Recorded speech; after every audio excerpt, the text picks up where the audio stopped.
হযরতে সুলাইমান জিন দিয়া পরি দিয়া জিন জাতিগুলো সুলাইমানের কথা শুনতো। ওই যে বাইতুল মাকদাস, বাইতুল মুকাদ্দাস, ওই বাইতুল মুকাদ্দাসটা হযরতে সুলাইমান আলাইহিস সালাম জিনদের দিয়া বানাইছে। সুবহানাল্লাহ বলেন। জিন জাতিরা পর্যন্ত তার কথা শুনতো। তদানীন্তন সময়ে হযরতে সুলাইমান আলাইহিস সালামের আমলে এক ব্যক্তি মৃত্যুর সময়টা কাছে চলে আসছে।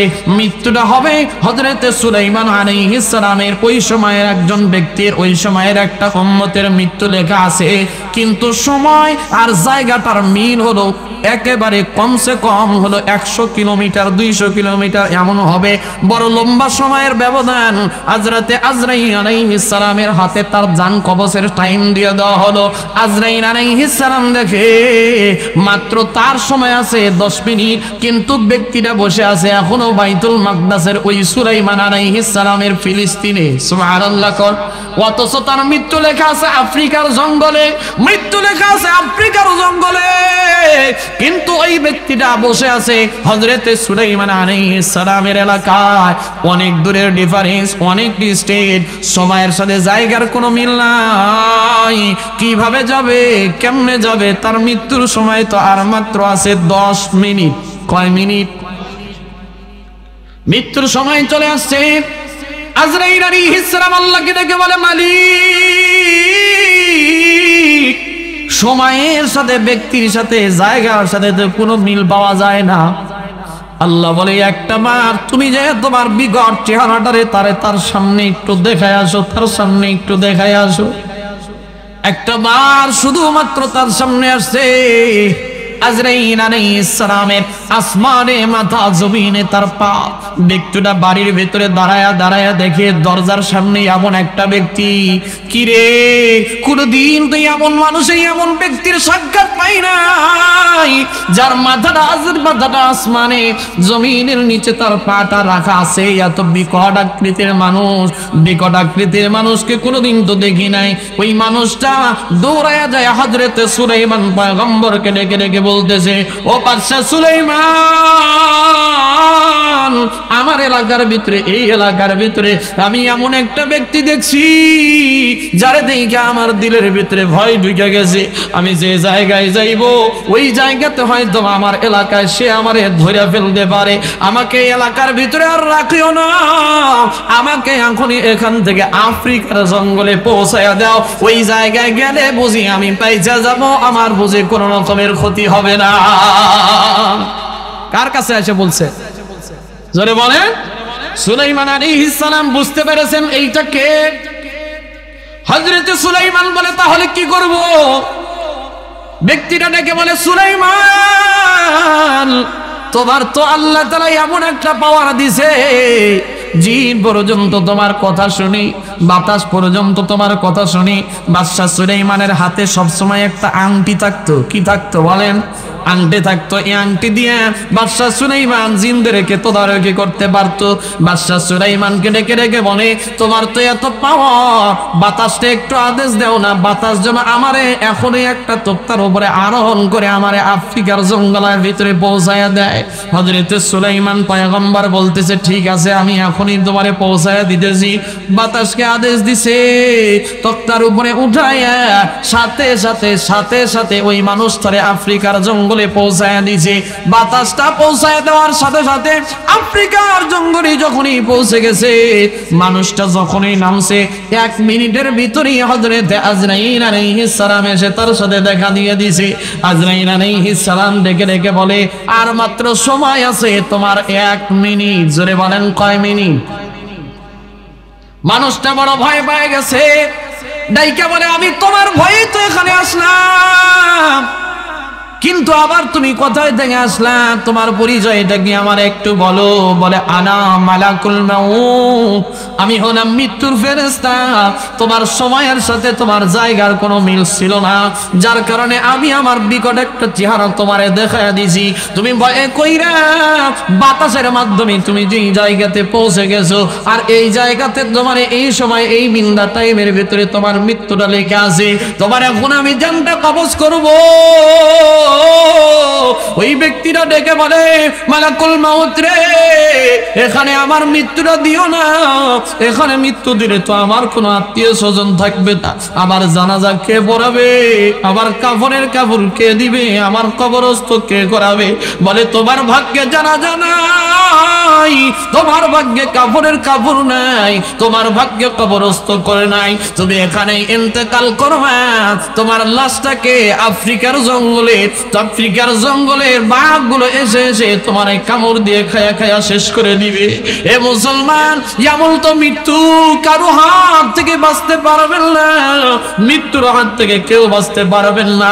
যেখানে যার মৃত্যুটা লেখা আছে ওই জায়গাতে মৃত্যু কিন্তু তার হয়ে যাবে। কিন্তু আমি আপনি কবরের কি ফিকির করছি রে ভাই? একটা বার একটু নিজের দিলটারে একটু বোঝায় বলেন না। এখন যদি আপনার নামটা মসজিদের মাইকে আলান হয়, এ মুষ্টি ঘরের মুসলমান, এ সিংড়া নাটোরের মুসলমান, একটা বার নিজের দিলটাকে বুঝান, একটা বার একটু কি বলা যাবে রে দি? এখন যদি তোর মৃত্যুর সময় চলে আসে, এখন যদি তোর মৃত্যুর সময়টা ঘনিয়ে আসে, কি আমল করছিস? নিজের মৃত্যুর জন্য কয়জনই ব্যক্তি ভাই প্রস্তুতি নিয়েছে? আমি কতটুকু প্রস্তুতি নিয়েছি, আপনারা কয়টুকু প্রস্তুতি নিয়েছে? কি আমল আমরা করছি? নিজের মনটাকে বুঝাইলে প্রত্যেকটা মানুষ কিন্তু নিজের গুনাহের খবর নিজে জানে। কথা পান ঠিক কিনা?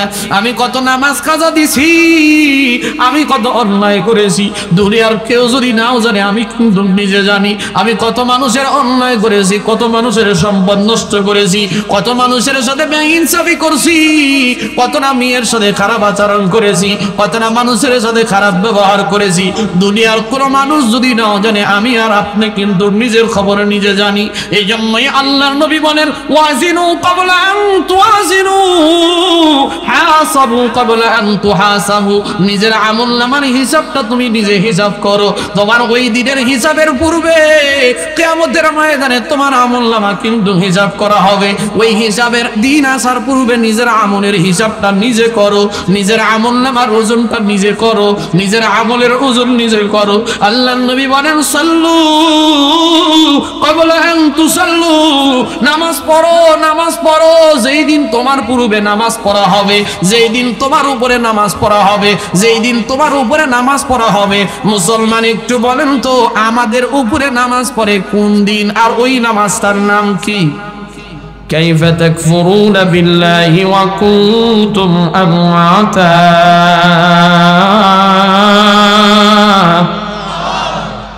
كيف تكفرون بالله وكنتم أمواتا فأحياكم।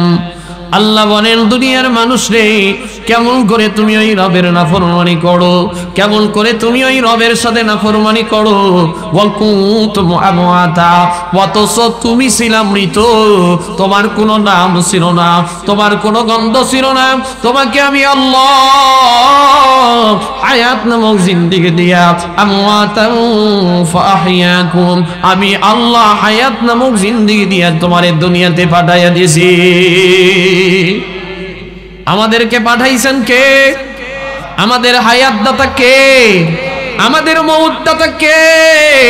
আল্লাহ তাআলা ডেকে ডেকে বলেন সূরাতুল মুলকের ভিতরে, তাবারাকাল্লাযী বিয়াদিহিল মুলকু ওয়া হুয়া আলা কুল্লি শাইইন কাদির।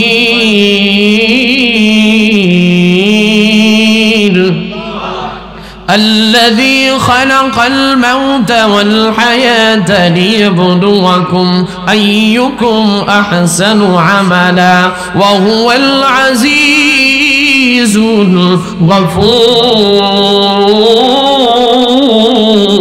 الغفور। আল্লাহ তাআলা বলেন, আল্লাযী খালাকাল মাউতা, যিনি তোমাদের মউতকেও সৃষ্টি করেছেন, ওয়াল হায়াতা, এবং হায়াতকেও সৃষ্টি করেছেন। কেন কেন সৃষ্টি করেছেন জানেননি? আল্লাহ বলে, হায়াত আর মউত আমি মানুষের ভিতরে দিলাম একটাই কারণ, লিয়াবলুয়াকুম আইয়ুকুম আহসানু আমালা, যাতে করে আমি মানুষের আমলগুলো পরীক্ষা করতে পারি। কোন মানুষটা আমল বড় সুন্দর করেছে, কোন মানুষটা দুনিয়াতে সুন্দর আমল করেছে, কোন মানুষটা দুনিয়াতে সুন্দর আমল করে দুনিয়া থেকে বিদায় নিয়েছে, কারণ কিয়ামতের ময়দানে মানুষের সুন্দর আমল দেখে আমি বিচার করে জান্নাতি আর জাহান্নামী বানায়া দিও। আল্লাহ তাআলা বললেন, তোমাদেরকে পাঠাইছি হলো একমাত্র আমি। তুমি মৃত ছিলা, তোমার কোনো অস্তিত্ব ছিল না। আমি আল্লাহ তোমারে মায়ের গর্ভ থেকে এক ফোঁটা নাপাক বীর্য থেকে, এক ফোঁটা নাপাক বীর্য থেকে মায়ের গর্ভ থেকে প্রেরণ করলাম। তোমার দুনিয়ার জিন্দেগিতে কেমন করে নিয়ে আসছে তুমি কি একটা বার জানো? তুমি মায়ের গর্ভে 40 দিন পর পর তোমার সিস্টেমকে চেঞ্জ করেছি। তোমার রক্ত মাংস আস্তে আস্তে তোমাকে আমি বীর্য থেকে রক্তে পরিবর্তন করলাম। তারপরে আমি তোমাকে মাংস, তার উপরে তোমাকে হাড্ডি দিয়ে, তার উপরে প্রলোভ দিয়ে তোমাকে মানুষের আকৃতি দিলাম। আল্লাহ তাআলা বলে, তোমারে আমি এমন একটা জায়গায় রেখেছিলাম, ফি করারিম মাকিন, তোমাকে আমি সুরক্ষিত জায়গায় রেখে তোমাকে মায়ের গর্ভতে আমি খাবার দিয়েছি। দুনিয়ার মানুষে তুমি আজকে কেমন করে নাফরমানি করো, অথচ তুমি ছিলাম মৃত।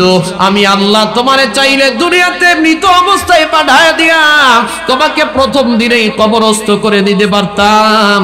কারণ অনেকের সন্তান দুনিয়াতে আসে মায়ের গর্ভ থেকে মরা অবস্থায় আসে না নাই? মায়ের গর্ভ থেকে জন্মগ্রহণ করে মৃত অবস্থায়। অনেকের সন্তান 2 দিন, 4 দিন, 5 দিন, 10 দিন, 1 বছর পরে মারা যায়। অনেকের সন্তান 10 বছর পরে মারা যায়। আসার সিরিয়াল আছে, কিন্তু দুনিয়ার থেকে বিদায় নেওয়ার কিন্তু কোনো সিরিয়াল নাই। এই মুসলমান একটু মনোযোগ দিয়ে শুনবেন, কথাগুলো বোঝার চেষ্টা করবেন। আল্লাহ বলে, তোমারে আমি দুনিয়াতে হায়াত নামক জিনিস দিলাম। কেন দিছি তুমি জানো? কেন দিছি? একটাই মাত্র কারণ, তুমি আমার ইবাদত করবা। আল্লাহ তাআলা বলেন সূরাতুল মুমিনুনের 115 নম্বর আয়াতে রেখে বলেন, আল্লাহ বলেন, দুনিয়াতে তোমাকে আমি অনর্থক বানাই নাই, দুনিয়াতে তোমাকে আমি অনিচ্ছায় বানাই নাই, একটা কারণে বানাইছি, একটা উদ্দেশ্য বানাইছি। আল্লাহ রাব্বুল আলামিন রেখে বলেন, আফা হাসিবতুম আন্নামা খালাকনাকুম আবাসা ওয়া আন্নাকুম ইলাইনা লা তুরজাউন। আল্লাহ রাব্বুল আলামিন বলেন, আফা হাসিবতুম, হে বান্দা তুমি কি ধারণা করেছো? আন্নামা খালাকনাকুম আবাসা, আমি আল্লাহ তোমাদেরকে অনর্থক বানাইছি এমন ধারণা করিও না। বড় আল্লাহ, আমি তোমাদেরকে অনর্থক বানাই নাই। দুনিয়ার একটা মানুষ কোনো কাজ করলে সেই কাজটার ভিতরে একটা উদ্দেশ্য থাকে কি থাকে না? মনে করেন আপনারা মুষ্টি ঘরের মুসলমান 1 বিঘা জমি আবাদ করতে গেছেন, ওইটার ভিতরে উদ্দেশ্য আছে না নাই? একটা ফ্যাক্টরি করে, নেওয়ানা ফ্যাক্টরি করে, ওইটার পিছনে একটা উদ্দেশ্য আছে। একটা রিক্সা চালক রিক্সা চালায়, ওইটার ভিতরে একটা উদ্দেশ্য আছে। তাহলে মুষ্টি ঘরের মুসলমান, সিংড়া নাটোরের মুসলমান, শিক্ষিত সমাজের মুসলমান, আপনারা একটু বলেন তো, আমাদেরকে যে আল্লাহ পাঠাইছেন এইটার পিছনে কি একটা উদ্দেশ্য আছে না নাই? আর একটু জোরে বলেন, আছে না নাই? আল্লাহ তাআলা কেন পাঠাইছেন? আল্লাহ তাআলা সূরাতুজ জারিয়াতের 56 নম্বর আয়াতের ভিতরে বলেছেন, ওয়া মা খালাকুতুল জিন্না ওয়াল ইনসা ইল্লা লিয়াবুদুন। আল্লাহ তাআলা বলে, বান্দারে, আমি তোমারে বানাইলাম, আমি একমাত্র আমার ইবাদত করবা, আমার গোলামি করবা, আমার দাসত্ব করবা, আমার ইবাদতের জন্যই তোমারে বানাইলাম। কিন্তু দুনিয়ার মানুষ, তোমরা একটু খুলে একটু বলেন তো, আমরা কি সঠিকভাবে তার ইবাদতটা করি? একটু আওয়াজ দিয়ে বলেন, করি? আমাদেরকে বানাইলেন তার ইবাদতের জন্য, নামাজের জন্য। ইবাদত করো বান্দা, সব ইবাদত করো। কিন্তু অনেক আল্লাহর বান্দা আছে মসজিদের পাশ দিয়ে হেঁটে যায়, মসজিদের আজানটা কানের ভিতরে ভেসে আসে, হাইয়া আলাস সালাহ, হাইয়া আলাল ফালাহ। কত যুবক আছে মসজিদের পাশ দিয়ে হেঁটে যায়, তারপরেও মসজিদের ভিতরে ঢুকে আল্লাহরে সিজদা দেয় না। আছে না নাই? জোরে বলেন, আছে না নাই?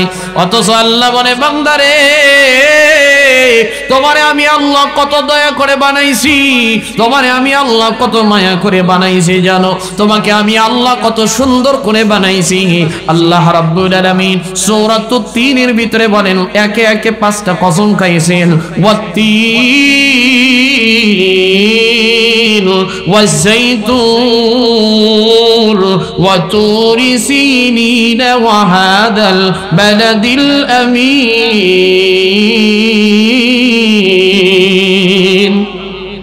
আল্লাহ বলতেছেন তিনের কসম, ওয়াত্তিন ওয়াজ্জাইতুন, জাইতুন ফলের কসম, ওয়াতুরি সিনিন তুর পর্বতের কসম, সিনাই পর্বতের কসম, ওয়া হাদাল বালাদিল আমিন নিরাপদ শহর মক্কা নগরীর কসম খায়া খায়া আল্লাহ বলতেছেন, আল্লাহ বলেন লাকাদ অবশ্যই অবশ্যই খলাকনাল ইনসান, আমি আল্লাহ মানুষকে তৈরি করেছি ফি আহসানি তাকওয়িম, দুনিয়ার ভিতরে সবচেয়ে সুন্দর অবয়ব দিয়া। দুনিয়াতে মানুষ কসম খায় কখন জানে? যখন নিজের কথাটাকে মানুষের ভিতরে বাস্তবায়ন করতে চায় যে এইটাই সত্য আর আমার কথা মিথ্যা না, তখন মানুষ কসম খায়, ঠিক কি না? অনেক সময় মানুষ বিশ্বাস না করতে চাইলে বলে ভাই আল্লাহর কসম করে কইতেছি এটা কিন্তু আমি বলছি, তার মানে এই কথাটা কি সত্য, এই কথাটা কি। কিন্তু আপনারা বলেন তো আল্লাহ তাআলার কথা কি মিথ্যা? তাহলে আল্লাহ এখানে কসম খাইলেন কেন?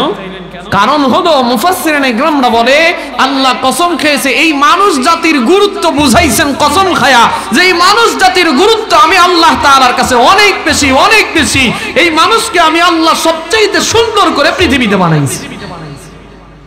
এমন সুন্দর করে একটা মাখলুক আমি আল্লাহ জমিনে বানাই নাই।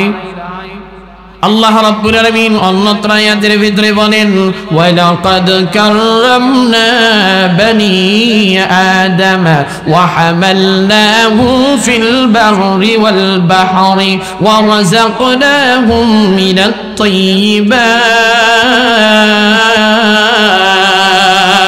তাইয়্যিবাত।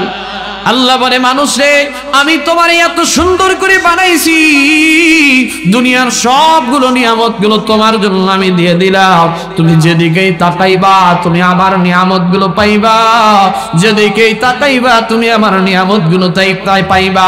হর রঙ মে তুহার বউ মে তুহার জানে তুহার দুম, হর রঙ মে তুহার বউ মে তুহার জানে তুহার দুম, দেখতা হूं যে দর চাহতা हूं अब की रहम करो, देखता हूं जे दर चाहता हूं अब की रहम करो।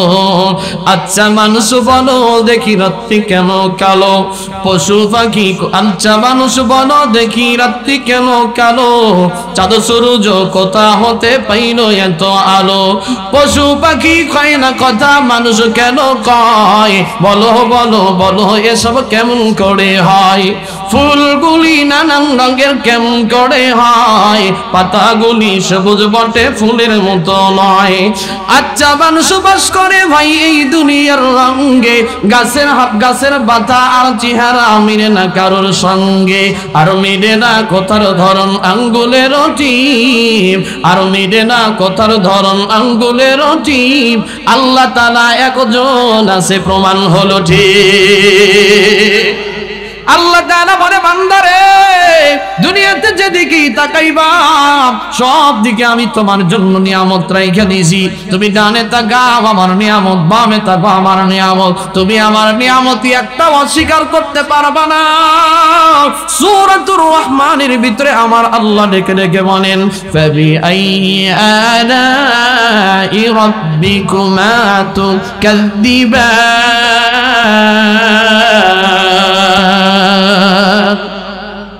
আল্লাহ বলেন আমি তোমাকে এত নিয়ামত দিছি, তুমি আমার একটা নিয়ামতকে অস্বীকার করতে পারবা? তোমার এত নিয়ামত দিলাম, তুমি যদি আমার একটা বার শুধু নিজের দিকেই তাকাও, বডির দিকে তাকাইলে মানুষ আল্লাহর কথা স্মরণ করতে বাধ্য হয়ে যাবে। আল্লাহ বলে বান্দারে তোমারে আমি দুইটা চক্ষু দিছি, তোমারে আমি নাক দিলাম, তোমারে কান দিলাম, তোমারে ব্রেন নামক জিনিস দিলাম। একটা মানুষের যদি খালি ব্রেনের ভিতরে সমস্যা হয়ে যায় ওই মানুষের কিন্তু তার দাম থাকে। কি বলে জোরে বলেন কি বলে? একটা মানুষের ব্রেনের ভিতরে সমস্যা হয়ে গেলে মানুষগুলো তারে পাগল বলে। ওই পাগলের কোনো দাম নাই। আল্লাহ বলে মানুষ তোমার এত কিছু দিলাম, এত কিছু দিলাম, তুমি কি একটা বার চিন্তা করো না?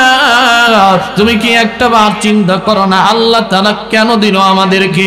কেন আল্লাহ তাআলা আমাকে দুনিয়াতে পাঠাইলো? আল্লাহ তাআলা বলেন একটাই কারণ, তোমারে আমি দুনিয়াতে পাঠাইছি হলো আমার ইবাদত করার জন্য, তোমারে আমি দুনিয়াতে পাঠাইছি আমার গোলামি করার জন্য। কিন্তু মানুষ রে, তুমি আজকে অহরহ নাফরমানি করতেছো, মসজিদে আজান হলে মসজিদে যাও না। আজকে যুবকরা যুবক বয়স পাওয়ার পর, যৌবনকাল পাওয়ার পরে আজকে যুবক বলে দেয়ার স্লোগান আল্লাহ বলতে কিছুই নাই। আজকে যুবকরা আল্লাহকে মানতে যায় না, আজকে নাফরমানির ভিতরে লিপ্ত। আজকে মানুষগুলো নাফরমানির ভিতরে লিপ্ত হয়ে গেছে। এই জন্যই রব্বে কারীম সূরাতুল বাকারার এই 128 নম্বর আয়াতের ভিতরে আল্লাহ তাআলা বলেছেন, সূরাতুল বাকারার 28 নম্বর আয়াতের ভিতরে এজন্যই আল্লাহ তাআলা ডেকে বলেছেন, কাইফা তাকফুরুনা বিল্লাহি ওয়া কুনতুম আমওয়াতান ফাআহইয়াকুম সুম্মা ইউমীতুকুম সুম্মা ইউহয়ীকুম সুম্মা ইলাইহি তুরজাউন।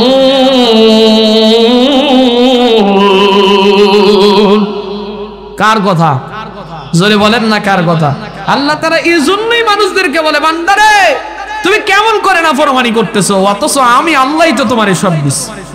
তোমার হায়াত তো আমার আল্লাহ দেওয়া। তুমি ছোটবেলায় হাঁটতে পারতা না, চলতে পারতা না, খাইতে পারতা না, মাকে ডাকতে পারতা না।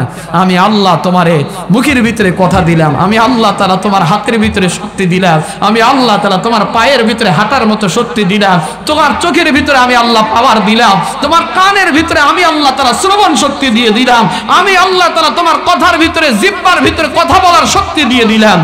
আলাম ইয়াজআল লাহু আইনাইন ওয়া লিসানান ওয়া শাফাতাইন। আল্লাহ বলে তোমাদেরকে আমি সব দিয়ে দিলাম, তারপরে তুমি কেমনে নাফরমানি করো, কেমনে নাফরমানি করো? অথচ তুমি কি একটাবার চিন্তা করো না, তোমাকে আমি হায়াত দিলাম, এই হায়াত পায়া তুমি বড়াই করিও না, এই হায়াত পায়া তুমি বড়াই করিও না। আল্লাহ তাআলা এই আয়াতের ভিতরে আবারও বলতেছেন, হায়াতের জিন্দেগি পাইছো তো পাইছো, তুমি এই চিন্তা করো না যে আমি যা পাইছি আমি এখন মুইকি হলো রে, এরকম চিন্তা করো না। আল্লাহ বলেন তোমাকে আমি আবারও আল্লাহ তাআলা সুম্মা ইউমীতুকুম, এক সময় তোমারে আবারও মৃত্যু দিয়ে দিবে।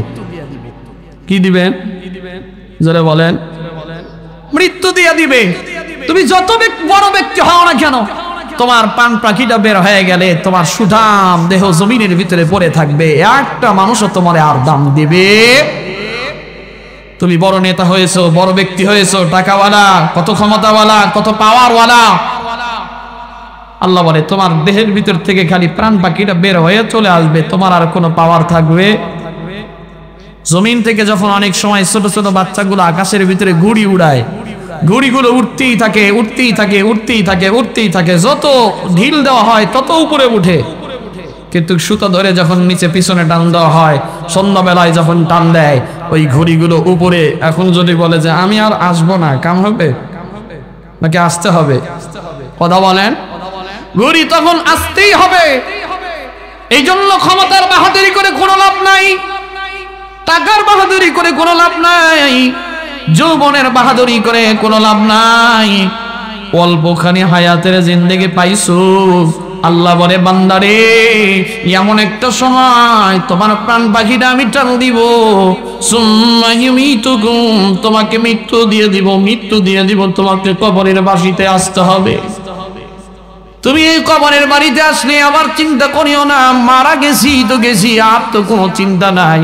আল্লাহ বলে না, তুমি এই চিন্তা করো না, আমি আল্লাহ যেমন করে তোমাকে মৃত থেকে জীবন দিয়েছিলাম, আবারও জীবনটাকে তোমারে মৃত্যুবরণ করায় দিলাম, আবারও একদিন তোমাকে কিয়ামতের ময়দানে সুম্মা ইউহয়ীকুম, আমি আল্লাহ আবারও জীবন দিয়া কিয়ামতের ময়দানে আমার হিসাবের কাঠগড়ায় দাঁড় করাইয়া দিব।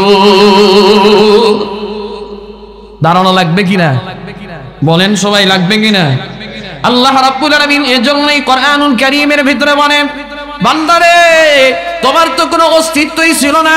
সূরাতুদ দাহরের ভিতরে আল্লাহ তাআলা নাকি বলেন হাল আতা আলাল ইনসানি হিনুন মিনাদ দাহরি লাম ইয়াকুন শাইআম মাযকুরা।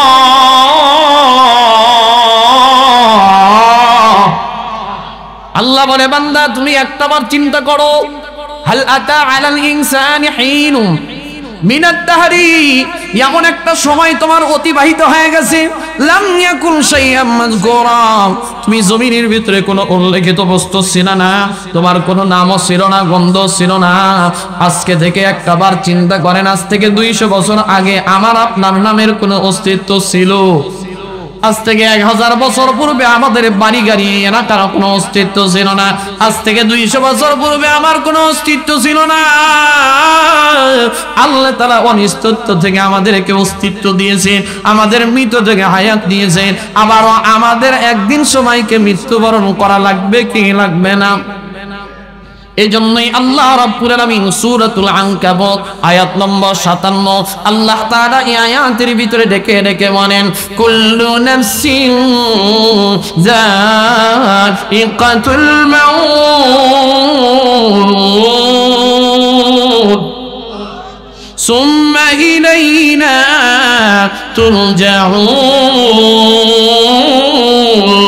তুরজাউন। মুতকাসিন কুল্লু নাসিন সারবু মুতকাসিন কুল্লু নাসিন সারবু কবর বাইতিন কুল্লু নাসিন দাখিলু আজবি জানা কলবি জানা জানা তো এক দিন है আজবি জানা কলবি জানা জানা তো এক দিন है চল মুসাফির সফর কা রাস্তা বহুত দূর है চল মুসাফির সফর কা রাস্তা বহুত দূর है। এজন্যই কবি কত সুন্দর করে বলে মৃত্যুর পেয়ালা আপনাকেও পান করা লাগবে। মৃত্যুর পেয়ালা একদিন পান করে কবরের বাড়িতে আমাদের সবাইকে যাওয়া লাগবে। হয়তোবা আজকে যাবেন অথবা কালকে যাবেন, কে জানতো আজকের দিনে এত আনন্দের দিনে আমাদের মাওলানা রুহুল আমিন সাহেবের বাবা দুনিয়ার থেকে বিদায় হয়ে যাবে। এ মুসলমান কে জানে কখন জানি আমার নামটা মসজিদের বাইকে আলাল হবে। কেউ কিন্তু দুনিয়াতে থাকতে পারবো না রে ভাই, আমিও থাকতে পারবো না, আপনারাও দুনিয়াতে থাকতে পারবেন না। সবাই এই দুনিয়া থেকে বিদায় নিয়ে চলে যাওয়া লাগবে। আসার সিরিয়াল আছে, যাওয়ার তো কোনো সিরিয়াল নাই। কত বুড়া বুড়া বাবা বৃদ্ধ বাবাজিরা দুনিয়াতে বেঁচে আছে, অথচ তার আপন নাতি মাত্র 5 বছর 10 বছরের হায়াত পায় দুনিয়া থেকে বিদায় নিয়ে চলে গেছে। এই মুসলমান এই জন্য আপনারা একটু বুঝে থাকলে বলেন, এতক্ষণ পর্যন্ত কোরআন দিয়া আয়াত দিয়া হাদিস দিয়ে দিয়ে যে জিনিসটা বুঝাইছি আপনারা একটু বুঝে থাকলে বলেন তো আমরা কি কেউ দুনিয়াতে থাকতে পারবো? আওয়াজ হয় নাই, আর একটু জোরে বলে। একজন মাত্র থাকবেন, তিনি হলেন কে? আর একটু জোরে বলেন। আল্লাহ রাব্বুল আলামিন সূরাতুর রহমানের ভিতরে কত সুন্দর করে বলেছেন কুল্লু মান আলাইহা ফান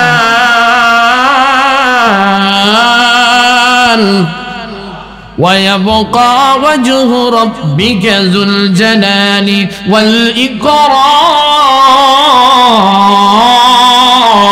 والإكرام।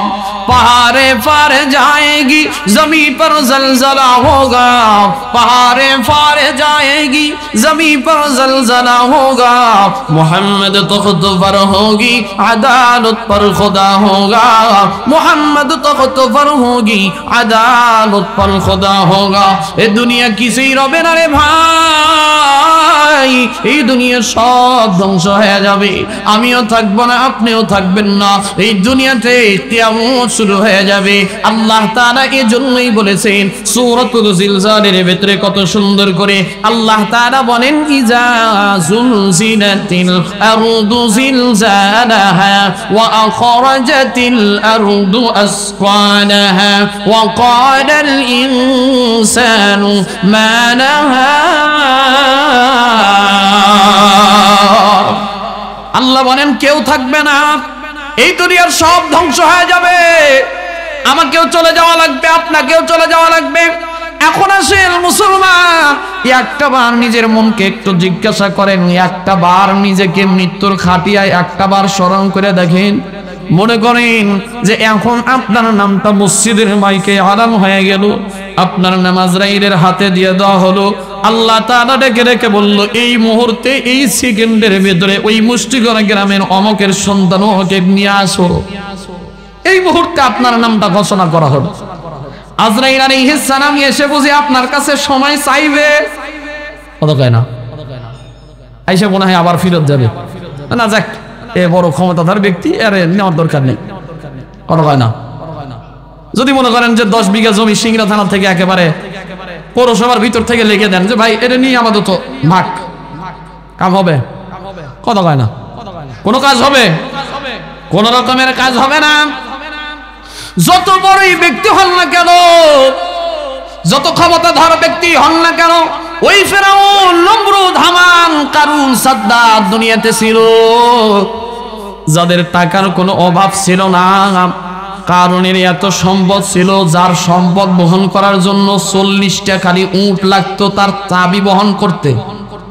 গোডাউনে যত সোনাদানা, যত গহনা, যত স্বর্ণ অলংকার ছিল, যত সম্পদ ছিল, একটা করে গোডাউনের একটাই মাত্র চাবি, একটা করে গোডাউনে একটা তালার একটাই চাবি।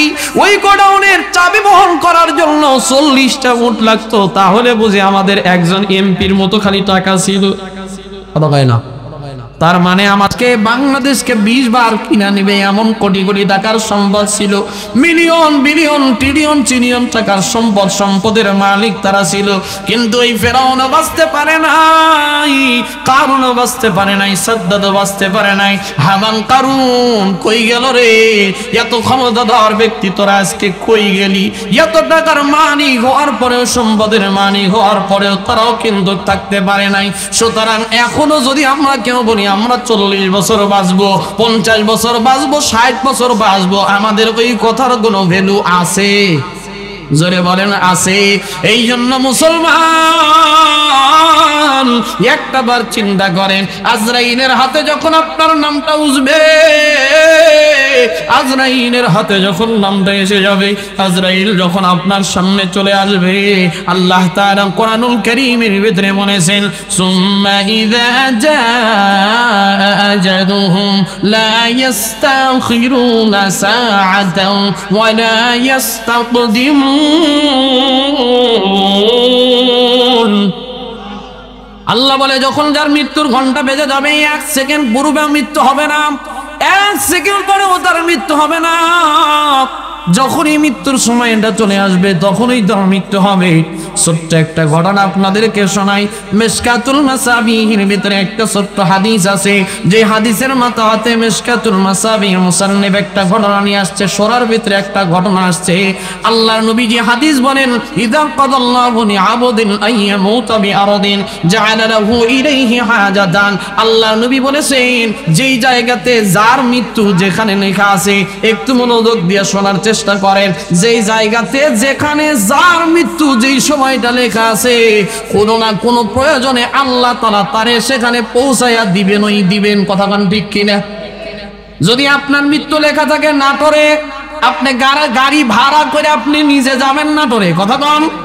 আপনার মৃত্যু যদি সৌদি আরবে লেখা থাকে, আপনি বিমানের টিকিট কাইটা, ভিসা কাইটা, পাসপোর্ট কইরা সৌদি আরবে পৌঁছে যাবেন, ওখানে আপনার মৃত্যু হয়ে যাবে। অনেক মানুষ বলে, হাই রে, অমকের ছেলেকে যদি মোটরসাইকেল না কিনা দিত তাহলে মরতো না। এটা কি ঠিক? কারণ এই মোটরসাইকেল অনুসিনায় তো তার মৃত্যুটা আছে। রোড অ্যাক্সিডেন্টেও তো অনেক যুবক মারা যায়। হযরতে সুলাইমান আলাইহিস সালাম, তিনি যিনি সারা পৃথিবীর বাদশা ছিলেন মুসলমানের ভিতরে, মুসলমানের ভিতরে 2 জন বাদশা ছিল, আর কাফেরদের ভিতর থেকে 2 জন যারা সারা পৃথিবী শাসন করেছে, তার ভিতর থেকে একজনের নাম হলো হযরতে সুলাইমান পয়গম্বর। সুলাইমান পয়গম্বরের আমলে যে সুলাইমানের এত পাওয়ার, সুলাইমান পয়গম্বর বাতাসকে যদি কোনো কথা বলতো, বাতাস পর্যন্ত সুলাইমানের কথা শুনতো। সুবহানাল্লাহ বলেন। হযরতে সুলাইমান জিন দিয়া, পরি দিয়া, জিন জাতিগুলো সুলাইমানের কথা শুনতো। ওই যে বাইতুল মাকদাস, বাইতুল মুকাদ্দাস, ওই বাইতুল মুকাদ্দাসটা হযরতে সুলাইমান আলাইহিস সালাম জিনদের দিয়া বানাইছে, সুবহানাল্লাহ বলেন। জিন জাতিরা পর্যন্ত তার কথা শুনতো। তদানীন্তন সময়ে হযরতে সুলাইমান আলাইহিস সালামের আমলে এক ব্যক্তি মৃত্যুর সময়টা কাছে চলে আসছে।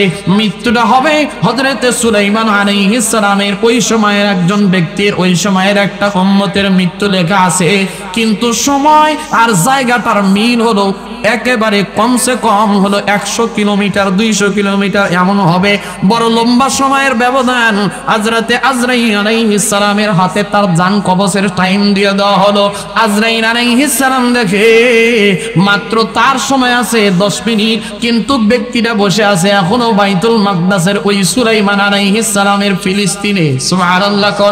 অথচ তার মৃত্যু লেখা আছে আফ্রিকার জঙ্গলে, মৃত্যু লেখা আছে আফ্রিকার জঙ্গলে, কিন্তু ওই ব্যক্তিটা বসে আছে হযরতে সুলাইমান আলাইহিস সালামের এলাকায়। অনেক দূরের ডিফারেন্স, অনেক ডিস্টেন্স, সময়ের সাথে জায়গার কোনো মিল নাই। কিভাবে যাবে, কেমনে যাবে? তার মৃত্যুর সময় তো আর মাত্র আছে 10 মিনিট। কয় মিনিট? মৃত্যুর সময় চলে আসছে। আজরাইল আলাইহিস সালাম আল্লাহকে ডেকে বলে, মালিক, সময়ের সাথে, ব্যক্তির সাথে, জায়গার সাথে তো কোনো মিল পাওয়া যায় না। আল্লাহ বলে, একটা বার তুমি যে তোমার বিগত চেহারাটারে তার সামনে একটু দেখায় আসো, তার সামনে একটু দেখায় আসো। একটা বার শুধুমাত্র তার সামনে আসছে। আজরাইল আলাইহিস সালামের আসমানে মাথা, জমিনে তার পা। ব্যক্তিটা বাড়ির ভিতরে দাঁড়ায়া দেখে দরজার সামনে এমন একটা ব্যক্তি। কি রে, কোনদিন তো এমন মানুষ, এমন ব্যক্তির সাক্ষাৎ পাই নাই, যার মাথাটা আসমানে, জমিনের নিচে তার পাটা রাখা আছে। এত বিকট আকৃতির মানুষ, বিকট আকৃতির মানুষকে কোনদিন তো দেখি নাই। ওই মানুষটা দৌড়ায়া যায় হযরতে সুলাইমান পয়গম্বরকে ডেকে ডেকে বলতেছে, ও বাদশা সুলাইমান, আমার এলাকার ভিতরে, এই এলাকার ভিতরে আমি এমন একটা ব্যক্তি দেখছি যারে দেখে আমার দিলের ভিতরে ভয় ঢুকে গেছে। আমি যে জায়গায় যাইব ওই জায়গাতে হয়তো আমার এলাকায় সে আমারে ধরে ফেলতে পারে। আমাকে এলাকার ভিতরে আর রাখিও না, আমাকে এখনই এখান থেকে আফ্রিকার জঙ্গলে পৌঁছায়া দাও। ওই জায়গায় গেলে বুঝি আমি পাইচা যাব, আমার বুঝি কোনো রকমের ক্ষতি হবে না। কার কাছে এসে বলছে? জোরে বলেন। সুলাইমান আলাইহিস সালাম বুঝতে পেরেছেন এইটা কে। হযরতে সুলাইমান বলে, তাহলে কি করব? ব্যক্তিটা ডেকে বলে, সুলাইমান, তোমার তো আল্লাহ তাআলা এমন একটা পাওয়ার দিছে, জিন পর্যন্ত তোমার কথা শুনি, বাতাস পর্যন্ত তোমার কথা শুনি। বাদশা সুলাইমানের হাতে সবসময় একটা আংটি থাকতো। কি থাকতো বলেন? আংটি থাকতো। এই আংটি দিয়ে বাদশা সুলাইমান জিনদেরকে তদারকি করতে পারতো। বাদশা সুলাইমানকে ডেকে ডেকে বলে, তোমার তো এত পাওয়ার, বাতাসটা একটু আদেশ দাও না, বাতাস যেন আমারে এখনই একটা তক্তার উপরে আরোহণ করে আমারে আফ্রিকার জঙ্গলের ভিতরে পৌঁছায়া দেয়। হযরতে সুলাইমান পয়গম্বর বলতেছে, ঠিক আছে, আমি এখনই তোমারে পৌঁছায়া দিতেছি। বাতাসকে আদেশ দিছে, তক্তার উপরে উঠাইয়া সাথে সাথে ওই মানুষটারে আফ্রিকার জঙ্গলে পৌঁছায়া দিছে। বাতাসটা পৌঁছায়া দেওয়ার সাথে সাথে আফ্রিকার জঙ্গলে যখনই পৌঁছে গেছে, মানুষটা যখনই নামছে, 1 মিনিটের ভিতরেই হযরতে আজরাইল আলাইহিস সালাম এসে তার সাথে দেখা দিয়ে দিছে।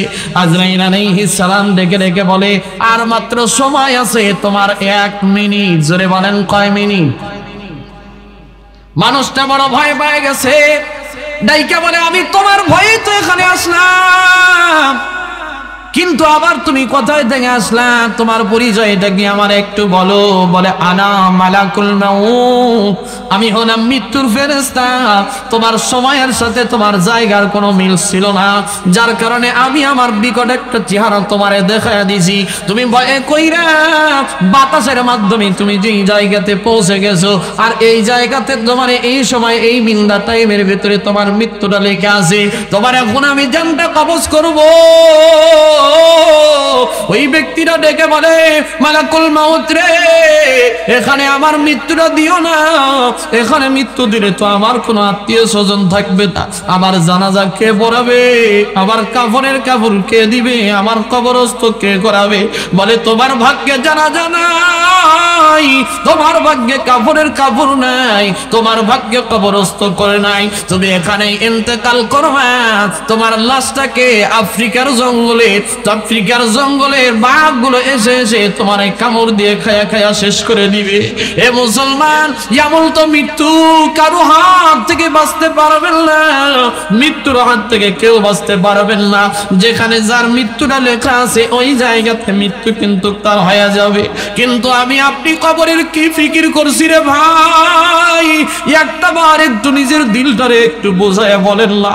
এখন যদি আপনার নামটা মসজিদের মাইকে আলান হয়, এ মুষ্টি ঘরের মুসলমান, এ সিংড়া নাটোরের মুসলমান, একটা বার নিজের দিলটাকে বুঝান, একটা বার একটু কি বলা যাবে রে দি, এখন যদি তোর মৃত্যুর সময় চলে আসে, এখন যদি তোর মৃত্যুর সময়টা ঘনিয়ে আসে, কি আমল করছিস?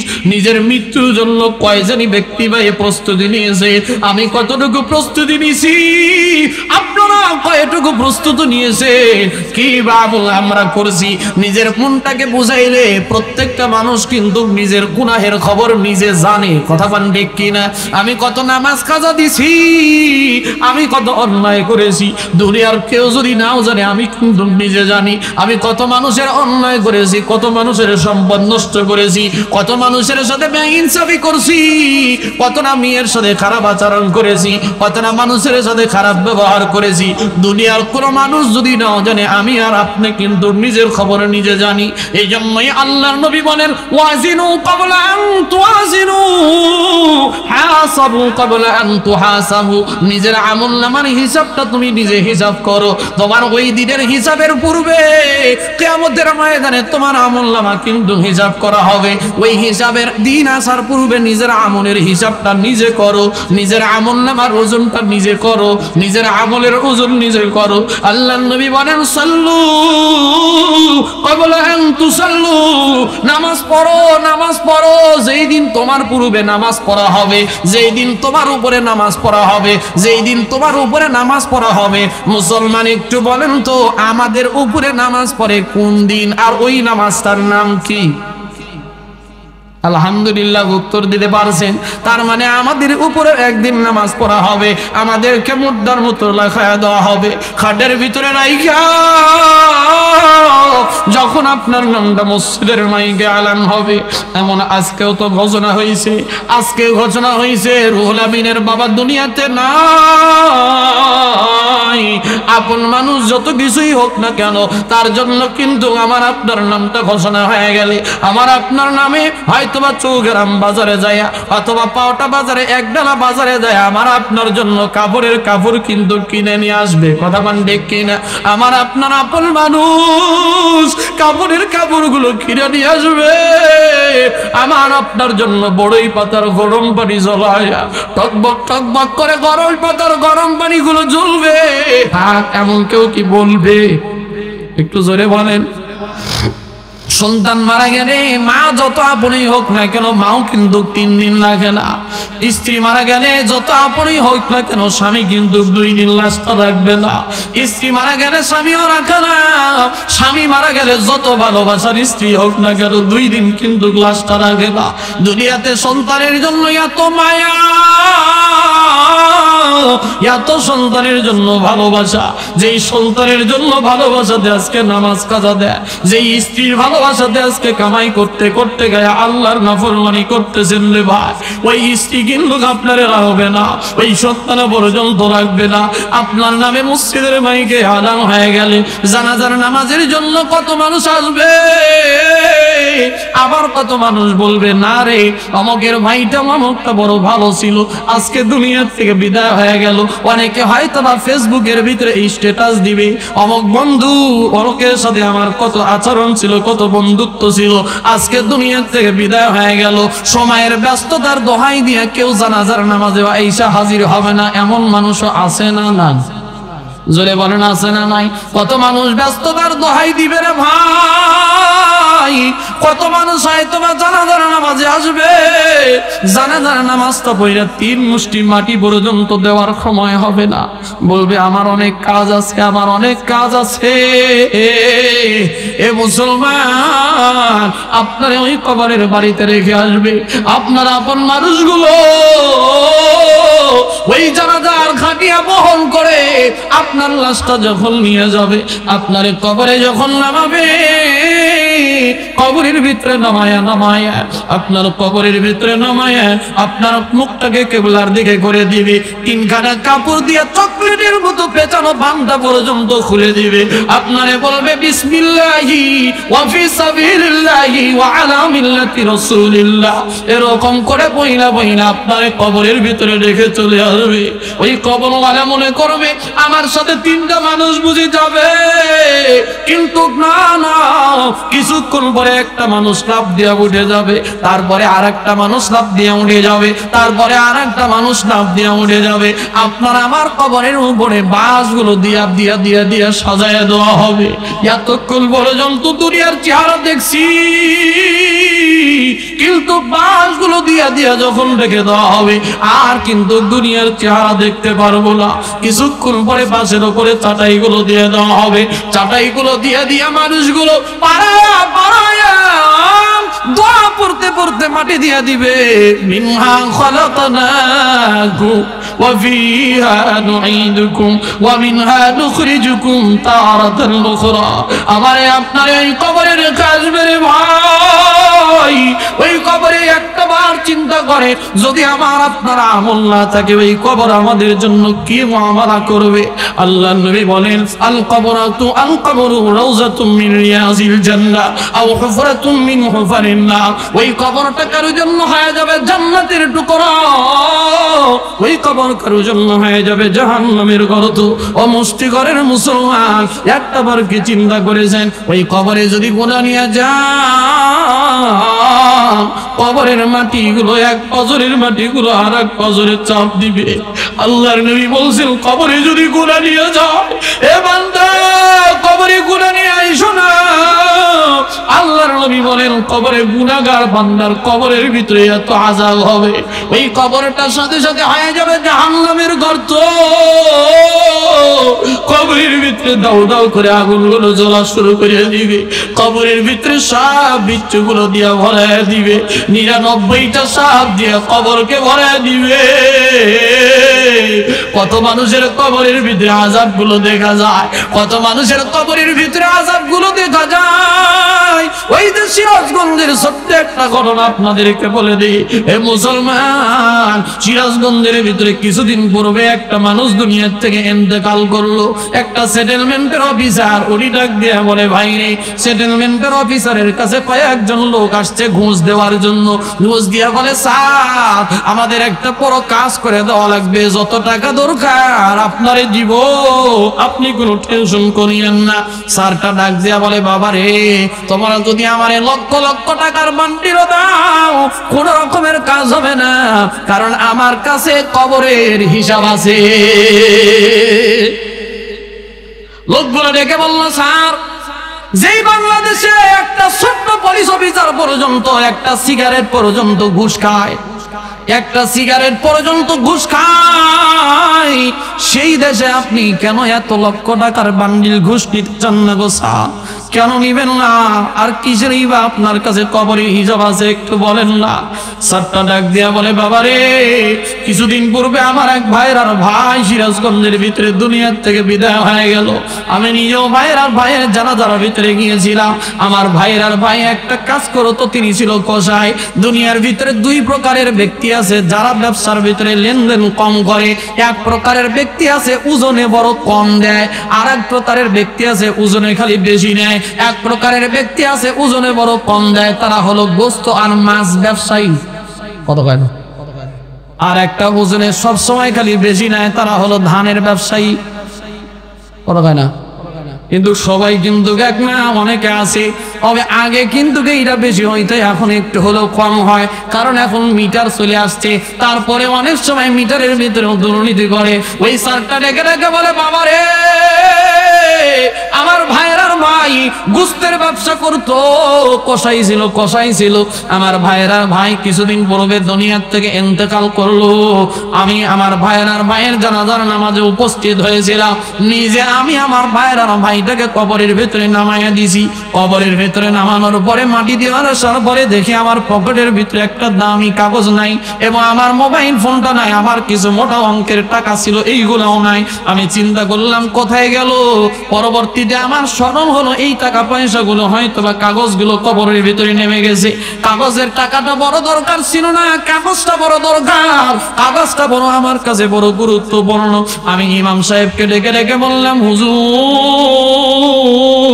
আপনি একটু বলেন না ওই কবরের ভিতর থেকে কি কাগজটা একটু তোলা যাবে, কোনো উপায় কি আছে?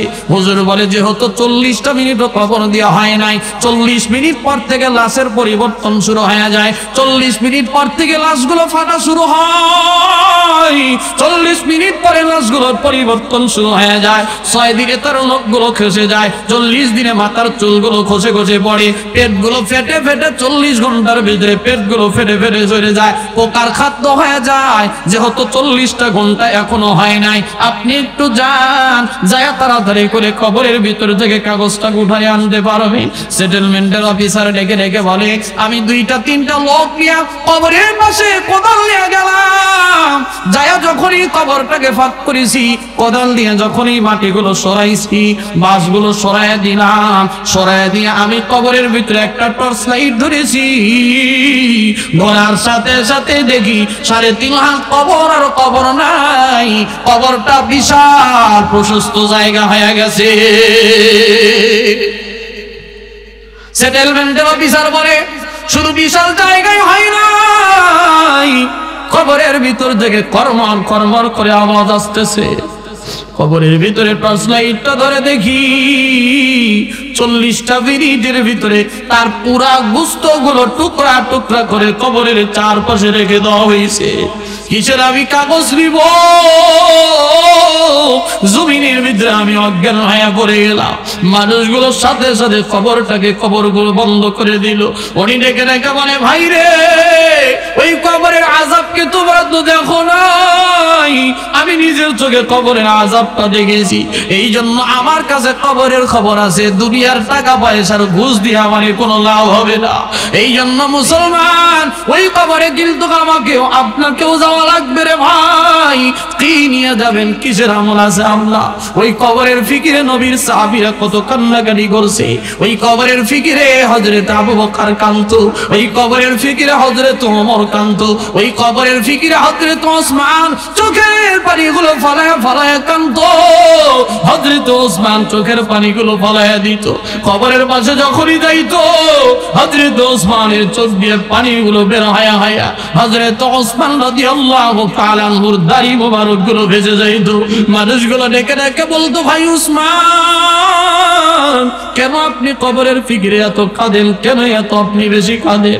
হযরত ওসমান ডেকে ডেকে বলে, ভাই, দুনিয়া যেই জায়গাতে গিয়েছি